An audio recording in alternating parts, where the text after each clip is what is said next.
নমস্কার বন্ধুরা, নীল ফ্যামিলি ব্লগের পক্ষ থেকে আপনাদেরকে জানাই স্বাগতম। আপনারা কেমন আছেন? আশা করি ভালো আছেন। আমিও ভালো আছি।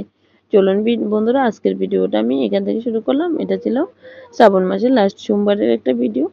আমি যাব আজকে শিব পূজা করতে, তাই শিব ঠাকুরের জন্য এখানে একটা নীলকণ্ঠ ফুলের মালা গেঁথে নিয়েছি। আর এখানে আছে 3 রকমের ফল নিয়েছি, বেলপাতা আছে, ধূপদ্রা ফুল আছে, আর এখানে নিয়েছি তেল, চন্দন, সিঁদুর, ধূপকাঠি, আর এই যে এখানে আছে একটা ভোগ নিয়েছি। এইসব কিছু নিয়ে আমি আজকে যাব পুজো দিতে। আমার সাথে যাবে আমাদের পাশের বাড়ির একটা মেয়ে, ওর নাম হচ্ছে বিধি। চলুন আমরা দুজন আজকে পুজো দিয়ে আসি। আপনাদের সাথে আমরা কিভাবে পুজো দিই তা শেয়ার করব। সবটাকে তো শেয়ার করা সম্ভব না, যতটুকু পারি ততটুকুই শেয়ার করব। দেখতে থাকুন, আশা করি ভালো লাগবে। এই যে বন্ধুরা, আমরা এখন যাচ্ছি, আমাদের এখানে একটা আশ্রম আছে, আশ্রমে পুজো দিতে।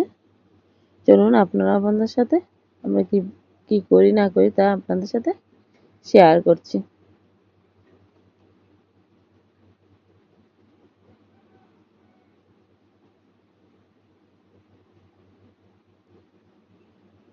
বন্ধুরা, এখানে লেখা আছে শ্রী শ্রী সত্যনারায়ণ সেবা মন্দির।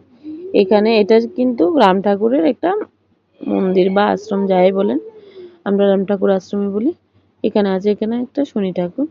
অ্যাকচুয়ালি শনি ঠাকুর আর শিব ঠাকুর, এই যে অন্য ঠাকুরগুলি ছিল, আমাদের এখানে একটা শিব মন্দির আছে, আপনাদেরকে কোনো একদিন দেখাবো। ওইখানেতে নতুন বিল্ডিং করাতে এখন ঠাকুরগুলিকে নিয়ে আসা হচ্ছে আপাতত কিছুদিনের জন্য এখানে। তাই আমরা আজকে এখানে আসলাম সবাই পুজো দিতে। না হলে সবাই শিব মন্দিরে যাইতাম।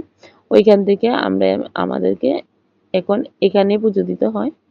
চলুন বন্ধুরা, আপনাদেরকে আশ্রমটা একটু ঘুরিয়ে দেখাই। এই যে এটা হচ্ছে আমাদের রাম ঠাকুরের সেবা আশ্রম। এখানে ওই যে অনেকগুলি ঘর আছে, এই ঘরগুলিতে যে যখন মন্ত্র মহারাজ আসে তখন এখানে থাকা হয়। এই যে এখানে একটা উৎসব হয় অনেক দিন ব্যাপী, 3 দিন ব্যাপী নাম সংকীর্তন করা হয়। এই যে দেখুন বন্ধুরা, এখানে লেখা আছে মহন্ত নিবাস। এখানে মহন্ত মহারাজ আসলে তখন তারা বিশ্রাম করেন। আমাদের এখানে পৌষ মাসের লাস্টে পৌষ সংক্রান্তিতে এখানে মেলা হয়, আর 3 দিন ব্যাপী নাম সংকীর্তন হয়। এই যে এখানে আছে বন্ধুরা, জগবন্ধু বলরাম রথের সময় নেওয়া হয়। আর আছে রাধাকৃষ্ণ আর ব্রহ্মা ঠাকুর। এগুলিও কি শিব মন্দিরে ছিল, এখান থেকে এখানে আনা হয়েছে আপাতত কিছুদিনের জন্য, আবার চলে যাবে ওইখানে। এই যে দেখুন ঠাকুর এখানে আছে। আর এদিকে অনেক মানুষ এসে গেছে, ভিডিও করা যাচ্ছে না, মানুষের তো প্রবলেম হচ্ছে, মানুষ ধূপকাঠি দিচ্ছে, পুজো দিচ্ছে, তার মাঝখানে এরকম। চলুন বন্ধুরা, আমরা এখন শিব ঠাকুরকে স্নান করিয়ে নিই আগে, তারপর আমি আবার আপনাদের সাথে ফিরবো। এই যে এখানে আমি যাবো, দাঁড়িয়ে আছি, ঠাকুর মশাই আছে। চলুন, এই যে এটা হচ্ছে আমাদের শিব ঠাকুর। এখানে চলুন বন্ধুরা, জল দিয়ে নিই, তারপর আপনাদের সাথে আবার কথা বলছি।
বন্ধুরা, এখানে আমাদের জল দেওয়া শেষ, শুধু আমরা জল দিই, জলের পরে আমাদের অন্য কিছু যেমন তেল দিতে, চন্দন, সবকিছু, সবগুলো তো শেয়ার করা যায় না।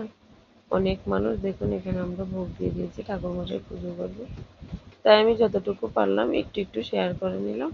সবগুলো শেয়ার করা যাবে না, কারণ অনেক তাড়া দিচ্ছে অনেক মানুষ। এই যে ঠাকুর মশাই এখানে পুজোতে বসে গেছি। চলুন বন্ধুরা আপনাদেরকে দেখাচ্ছি আমি।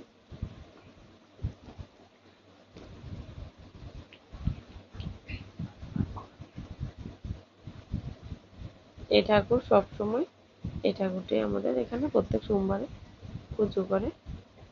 তো তাদের কাজ হলো এখানে পুজো দিয়ে, যে দেখুন এখানে ঠাকুরে ফুল বেলপাতা সবকিছু নিয়ে বসে গেছে পুজো করতে। আমরা একটু পুজো দেখে তারপর অঞ্জলি দেব, তারপর বাড়ি যাব।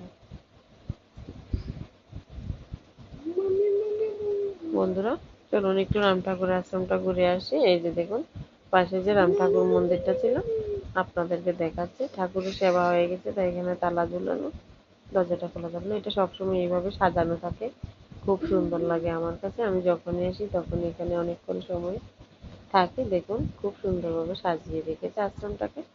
এখানে প্রত্যেক রবিবারে সত্যনারায়ণ পুজো হয়, আর প্রত্যেক পূর্ণিমাতে সত্যনারায়ণ পুজো হয়। দেখুন খুব সুন্দর। এখানে সবাই বসেছে, এখন অঞ্জলি দেবে, যে যার যার মতো জায়গা নিয়ে নিচ্ছে। আমি তো এখানে একটা ছোট্ট বাচ্চা, ওর মাকে খুব যন্ত্রণা দিচ্ছে, আমি বাচ্চাটার সাথে একটু দুষ্টামি করছি। দেখুন ওর নাকি চকলেট লাগবে, চিপস লাগবে, যা বলছে আমরা শুনছি আর হাসছি। এদিকে সবাই জায়গা নিয়ে নিতে হচ্ছে, অঞ্জলি দেওয়ার জন্য জায়গা নিচ্ছে।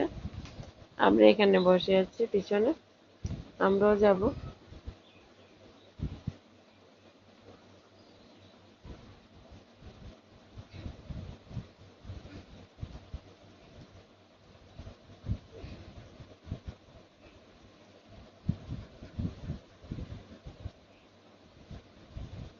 সুন্দর হচ্ছে দেখুন, আমি আর প্রীতি এখানে বসে বসে গল্প করছি।